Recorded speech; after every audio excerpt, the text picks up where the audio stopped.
Right, we're all done. The mimosa or the acacia is all planted. The stake is in. Now I've chosen to stake this nice and low. I want this tree to be able to whip around in the wind and strengthen up this trunk. So over the next 12 months, I'm going to keep an eye on this bamboo cane, and I'm going to keep an eye on these flexi ties. I don't much like these myself because they do tend to really cut into the bark of a plant. So I'm going to keep an eye on these over the next 12 months. And when I need to, I'm going to remove these and replace these with something more suitable.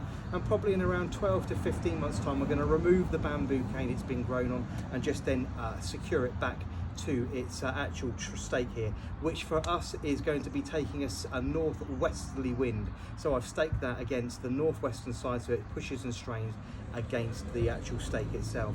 What I actually wanted to talk to you about is something that I've mentioned in my first video about the fact that I'm really going to have to look after this plant very, very well over the next 12 to 15 months. Now there's no good popping the hose on this with your sprinkler and spraying water willy-nilly around. It simply is a waste of water and doesn't get what the plant needs where it needs it. So this little technique down here about sinking a terracotta or porous pot into the ground alongside the root ball of a substantial plant like this is a really good way of doing it. You can do the same thing with a little bit of 4-inch drainage pipe or a misused terracotta pot like I've done here. A technique that's really used very heavily across the Mediterranean and in a lot of the really hotter countries where they struggle to get things to get established after they've been moved or transplanted.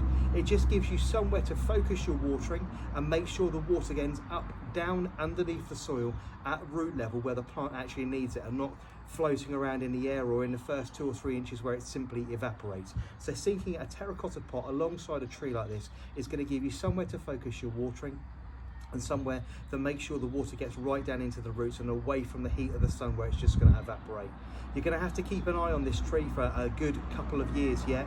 Water it at least once a week during the summer, and even if you get a long dry spell during next winter, I'm going to have to keep an eye on it then. If you have any questions, if you have any queries, you know how to reach me. Don't forget to like, comment and share. Follow me on Instagram and on my YouTube channel.